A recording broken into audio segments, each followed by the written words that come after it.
মাত্র একটা আম দিয়ে তৈরি করেছি। আমি এই ড্রেসটা কিভাবে তৈরি করলাম আজকে সেটাই দেখাবো। Hey Shiny, welcome back to my channel. তো আজকে আমি এই আমটা দিয়ে তৈরি করতে চলেছি একটা ড্রেস। আমি কি এরকম পর পরবো সেরকম কিন্তু না।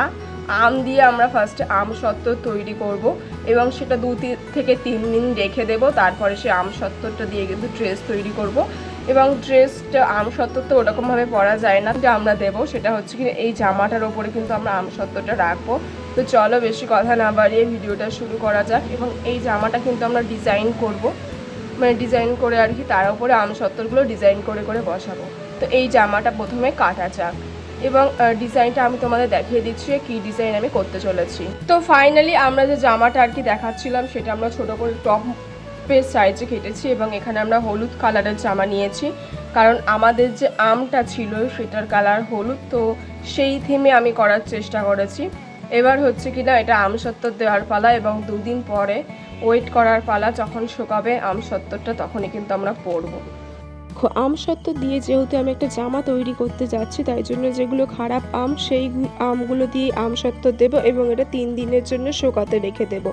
তারপরে একটা হলুদ কালারের পুরনো বাদ পড়া জামা কাটবো আর কি, মানে যেরকম খুশি তোমরা জামা নিয়ে কাটতে পারো, কারণ আমি যে নিচের যে বেসটা আছে সেটা হলুদ কালারে রাখতে চাইছি, মানে আম থিমে রাখতে চাইছি আর কি। সেটাই ছিল, সেটা আমাদের রেডি হয়ে গিয়েছে। এখানে আমি বলে রাখি, এখানে কিন্তু আমি এখন সঙ্গে সঙ্গে আম সত্ত্ব দিইনি। আম সত্ত্বটা আর কি আগে থেকেই ছিল আমাদের বাড়িতে। আমরা এরকম করি আম সত্ত্ব তৈরি করি জাস্ট দেখানোর জন্য।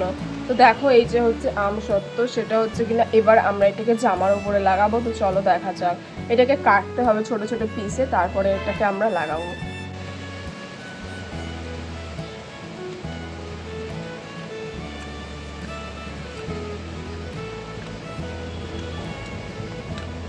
এই জামাটা কেটে ফেলার পরে আম সত্ত্বরটা আমি জাস্ট ওপরে যে বড় আম সত্ত্বরটা ছিল সেটা সেলাই করে নিয়েছি এবং ছোট ছোট আম সত্ত্বর কেটে নিয়েছি, যেগুলো হচ্ছে কিনা আমি জামাতে বসাবো। কিন্তু আমার একটা ভুল হয়ে গিয়েছিল, ছোট ছোট আম সত্ত্বরগুলো আমি সেলাই না করে নিয়ে সব আম সত্ত্বরগুলো কিন্তু খুলে খুলে পড়ে যাচ্ছিল। তারপরে অনেকক্ষণ ধরে আমি করার চেষ্টা করছিলাম কিন্তু কিছুতেই আটকাচ্ছিল না। শেষ পর্যন্ত আমি আম সত্ত্বরগুলো লাস্টে না পেরে তাই কিন্তু সেলাই করেছি এবং লাস্টে কিন্তু তারপরে হয়েছে। কারণ আম সত্ত্বরগুলো দেখে মনে হয় চিপচিপের মতো, কিন্তু আদৌ কিন্তু সেই রকম না। জামার ওপরে কিন্তু এগুলো একেবারেই বসবে না। আমি অনেক চেষ্টা করেছিলাম কিন্তু হচ্ছিল না। তো শেষে আমি দেখো আম সত্ত্বগুলো সেলাই করে লাগিয়ে দিয়েছি জামার ওপরে। তখন কিন্তু জাস্ট একটা লুক দিয়েছে বেশ ভালোই। এবং সত্যি কথা বলতে আম দিয়ে এর থেকে বেশি কী বা এক্সপেক্ট করা যায়। তারপরে আম সত্ত্বরগুলো লোকে খেয়ে নেওয়ার আগে আমি নিজেই খেয়ে নিলাম। এটা যেহেতু আমি ভালো জামার ওপরে আর কি করেছিলাম, মানে কাঁচা জামার ওপরে, তাই এটা খেলাম, কোনো অসুবিধাই হলো না আর কি।